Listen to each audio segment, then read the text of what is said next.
a lot of the plugs in the house, a lot of the sockets, and voila, guess what he discovered? That a significant portion of the house had knob and tube. That was something really important for my client to know, because now he knew that the entire house was going to have to get rewired. He was planning on doing renovations to the house anyway, but that's something that he would like to know going forward, that, okay, the house has knob and tube wiring. For those of you who don't know, with knob and tube wiring, it's an old wiring system. And there are some insurance companies that will insure a house that has knob and tube wiring. But the bulk of insurance companies will say, if you buy one of those houses upon closing, they will say to you, okay, you have 30 days to get the knob and tube out of the house. And so you need to know, if there's that kind of gun to your head that you've got to get the knob and tube out, it's better to know up front that the knob and tube is in there. With that particular client, we went into the multiple offers a few nights later. I think there was 12 or so offers. And of course, we went in with our initial offer. They asked everybody to come back and improve. And my client knew how much money that house was going to cost him to fix, because he had gotten a home inspection and knew about the knob and tube.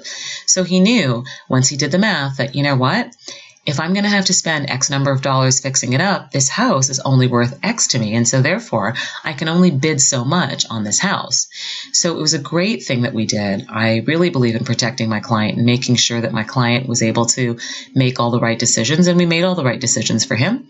We walked away from that house that night, and we went and bought something else probably about a month or a couple months later that he loved, that he was able to fix up and turn into a great property. But it's really important to make sure that you do your due diligence before going into those crazy bidding wars.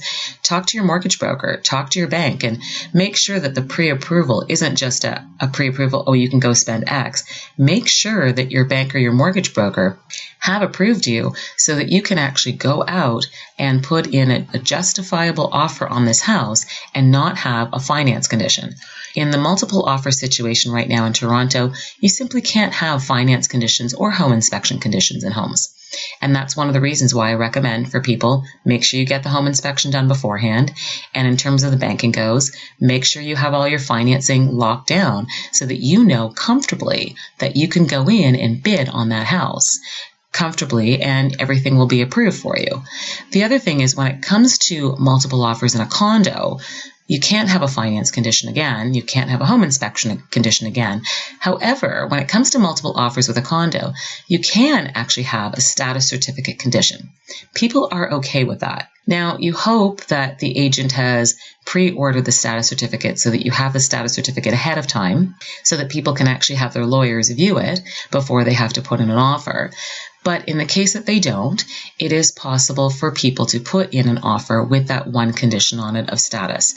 And we know that the health of the building is good enough so that even if someone does put a status certificate condition in there, that everything will be approved and they will be able to purchase the condo. So a status certificate, for those who don't know, essentially is the financials of a building. So the status certificate is something that the lawyer gets, and it basically shows prospective buyers and their lawyers how much money is in the reserve fund, what expected repairs are coming down the road, are there any increases in maintenance fees coming, are there any special assessments coming to pay for additional things in the building. But it really lets people see the financial health of the building to make sure that they're moving into a building that's on the up and up and everything is going to be okay. You'd hate it for someone to move into a building and then the next month later be told, oh, there's going to be a special assessment coming. It's really about mitigating risk and protecting the buyer and making sure that they have all the facts up front about what they're about to buy, whether it's a condo or a house. Other ways to win a bidding war. I mean, people talk about writing cute letters to the seller, and I've tried that, but I have seen that this market, it's quite competitive, so really the sellers just care about money. For the most part, I have heard of a situation. I had lost out on a house back in the wintertime by $1,000. And one of the things that I discovered after the fact about why I lost out on the house by $1,000 was there was some mitigating circumstances for the person who got the house. The person who got the house actually wasn't even the highest offer. However, I believe it was the female head of the household had just had a serious accident and really needed the pool that was in the backyard of this home for rehab purposes.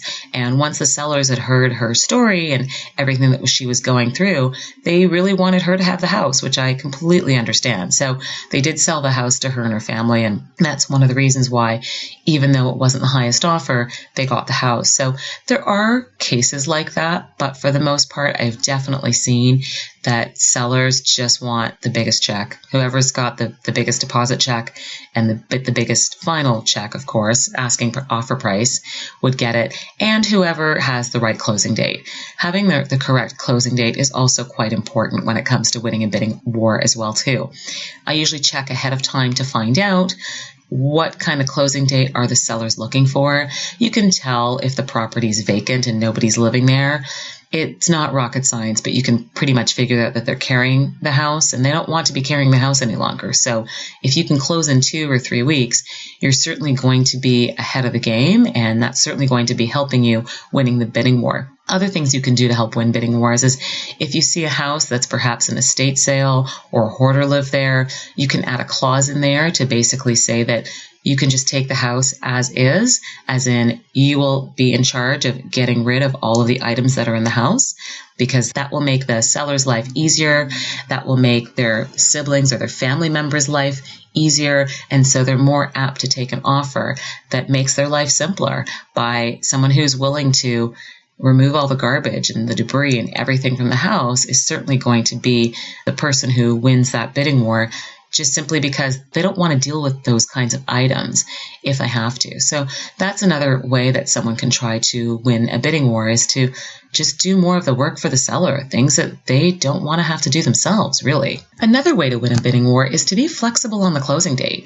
If you know the sellers haven't found their next place yet, or for whatever reason their closing date is up in the air, you could simply write a clause that says that you give them the option with 30 or so days notice to extend or move up the closing date. If the sellers can see that your client is quite flexible in terms of moving around the closing date if they need to, it gives them the flexibility to think, you know what, maybe this is the offer, assuming the price is okay, that they should accept because they have some flexibility in terms of moving around the closing date. So really, winning a bidding war is about giving the sellers what they want. It's making sure that it's a clean offer. There's no home inspection condition. There's no status certificate condition. If it's a condo, there's no finance condition. You've met their closing date, so it's either as soon as possible or giving them flexibility on the closing date if they don't have one. Or it's jumping in there with a preemptive offer that gives that client, that seller, all of the above. And that's another way to really win a bidding war. So in this competitive Toronto real estate market, the best way to win the bidding war is to really be aggressive, because this is the place that you're going to call home. And, you might want to throw up a little bit in your mouth once you get the house and you are aggressive, but once you move in, it will feel like home and you will be so happy that you made the decision to be aggressive to get that house. Thanks so much for listening today. If you have any questions or comments or other topics that you'd love me to cover, please reach out to me at devel@bosleyrealestate.com or on Twitter @DevelMorrison. Thanks so much for listening. Talk to you later. Bye. You've been listening to The Morrison Report. Hosted by Devel Morrison, sales representative for Bosley Real Estate Limited Brokerage, real estate investor and best-selling author, bringing you insights on the Toronto real estate market. Join us for another podcast.